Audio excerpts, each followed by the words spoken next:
Greetings from India to all the viewers watching this presentation. Today I am Nageswara Rao Rontala. Today I am here to present our work on integrating urban carrying capacity assessment into sustainable urban planning, a GIS-based framework for the rapidly urbanizing city of Vijayawada, India. So this research work has been undertaken under the guidance of Dr. Ayon Kumar Tarafdar, who is professor in School of Planning and Architecture in the Department of Planning, Vijayawada and India, and Dr. Ramesh Srikonda, who is also a professor of School of Planning and Architecture, Vijayawada. And this, Mai Nageswara is working as a senior planner in Andhra Pradesh Capital Region Development Authority, APCRDA, Amaravati, Andhra Pradesh, India, and a student of PhD from School of Planning and Architecture, Vijayawada. Today, I am going to take a brief introduction about the context, concept, and research gap and objectives on which the study has been carried out, and a brief about study area, the framework for and methods used for the study, and findings and discussions with the planning implications, and the brief conclusions about the study. So today, everyone knows about the rapid urbanization is increasing pressure on natural resources, infrastructure, and environmental systems. So as per the United Nations, there are 55% of global population is already living in urban area, and the number is going to be 68% by 2050, which creates a major urban challenges, including air pollution, groundwater depletion, land use change, and ecological degradation. Urban carrying capacity evaluates the ability of cities to sustainably support population and development within ecological limits. Existing planning approaches in India primarily focuses on population growth and infrastructure demand, often overlooking environmental thresholds. This study mainly proposes a GIS-based integrated urban carrying capacity framework for sustainable urban planning. If you see the concept of what is urban carrying capacity means, it is an ecological limit which shows that urban carrying capacity refers to the level of population, economic activity, and spatial development that a city can sustain without causing irreversible environmental degradation. And it includes the resource system, infrastructure capacity, and environmental process, not just a population threshold. If we see in the point of planning lens, it turns environmental evidence into practical guidance for where and how much cities should grow. And the research gap found from the literature review is mostly many studies evaluates environmental stress or resource availability without translating results into statutory planning choices. And the citywide averages can hide micro-level hotspots where air and groundwater and land pressure are already severe. There are limited linkages.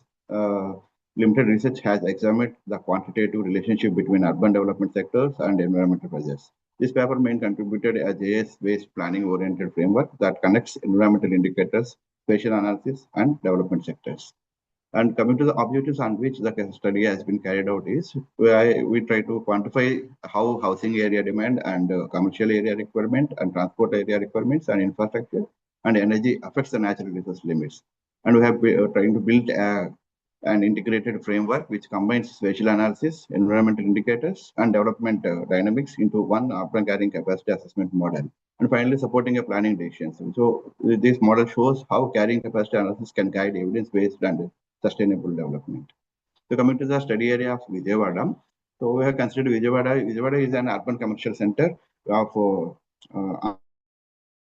state of Andhra Pradesh in India, and which has a 61.8 square kilometers. And the recent announcement of the new capital for the state, that is Amaravati, is very adjacent to the Vijayawada, which created a tremendous pressure on the urbanization and the lack of urban growth strategy for the Vijayawada.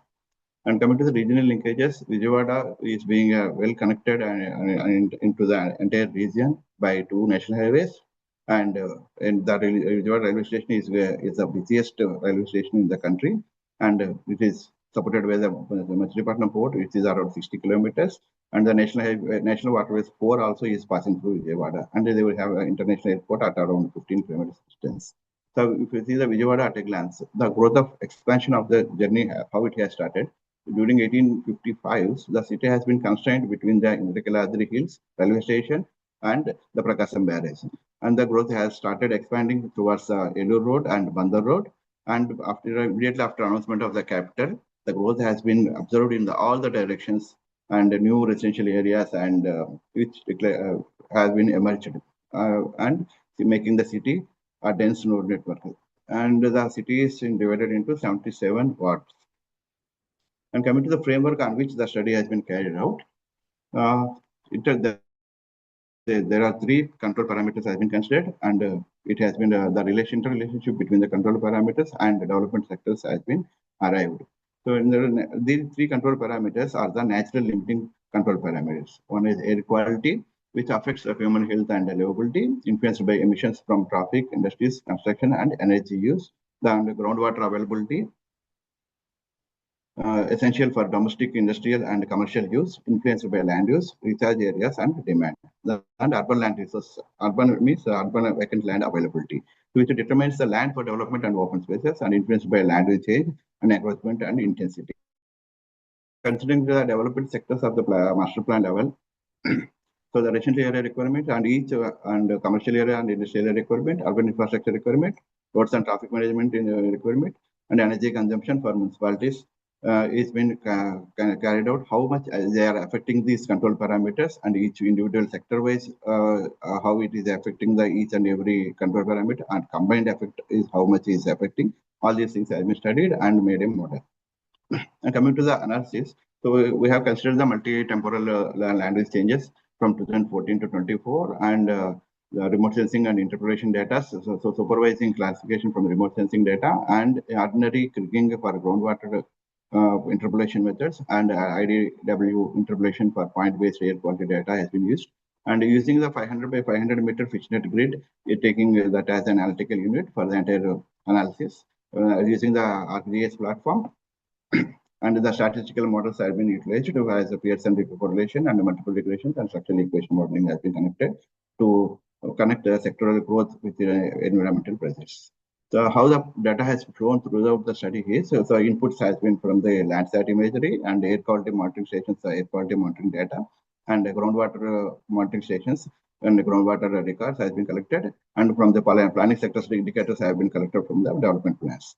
And a grid has been overlaid on top of this entire city to assess the neighborhood level comparison. And the three indices has been calculated like urban air quality pressure index and urban water pressure index and pressure index was been calculated for each and every cell to compare with the development sectors. And the statistics were utilized, correlation, regression, and SEM to quantify the relationships. And finally, using for the planning use to identify the hotspots and thresholds and growth management actions have been suggested.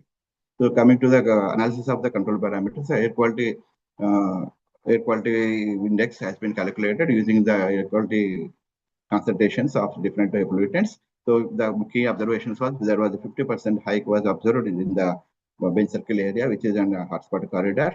And coming to the grid-wise analysis, the AQI change has been arrived from the AQI based on sub-indices for each pollutant, calculated relative to the concentration breakpoints as suggested by the Central Pollution Control Board standards of India. And the two temporal data has been analyzed for 2018 and 2024, and AQI change distribution has been arrived at this map. If you see the observation from these maps, there are the 65% of grids are relatively stable, and 34% grids have been changed in a positive way, in negative way, so that it indicates air quality is improving in certain 34% of grids, and 21% of grids are deteriorating. So if you see the statistical distribution, spatial distribution of these percentage of grids, there is a deterioration is concentrated along the NH16 corridor, which is signaling the worst condition, and industrial areas like Autonagar, APIC, and rapidly densifying residential areas of Kannur and Gollapudi. So similar exercise has been done for the groundwater data also. So the groundwater stations, from the groundwater stations, we have collected pre-monsoon and post-monsoon data and analyzed for the grid-wise analysis, and the average has been considered, and we have done the grid-wise analysis using the kriging distribution model. And if you see the observations from the average change from 2016 to 24, the distribution is like this. The dominant changes have been observed in 46% of grids, that which falls within the 2 to 5 meter positive change, that means the depletion, and 5 to 10 meters change. A significant portion also lies in between the 10 to 15 meters range, that is 4%, indicating the substantial groundwater degradation. And there are extreme change areas like around 6% of the grids are greater than 15 to 20 meters and even more than 20 meters depletion. So these areas represent the critical ground stress zones requiring urgent attention. So minor changes areas are observed at 21%. So similarly, urban vacant land availability has been assessed through using the land use land cover maps of 2014 and 2024. The major observations are there a 22% relative increase concentrated along transport corridors and peri-urban areas, built-up area, and agricultural land. If you see, the most dramatic change has been observed with a 51.6% loss as fertile land shifted to urban land use. And the road area, if you see, it a 54.7% increase linked to major corridors and induced development pressure. The other notable shifts has been observed as the green cover fell from 8.3% to 7.9%, while vacant land rose mainly because former agricultural plots became traditional urban land waiting for developments. And the critical limits identified was agricultural land share below the 20%, that is a 16.8% buffer thresholds cited for food security and microclimate regulation. And the 7.9% of green cover share far below the national urban policy framework of 20% recommendation. And the rest of built-up area is observed, which is a potential share for 2035 under current trends. So which the study treats as an ecological warning sign. So after calculating all these things, 3 integrated pressure assessments have been considered. So the study proposes development of 3 spatial indices. One is urban air quality pressure index developed by integrating spatial change in air pollutants and overall AQI level. Urban water pressure index is calculated combining analysis of groundwater table changes and water quality indicators.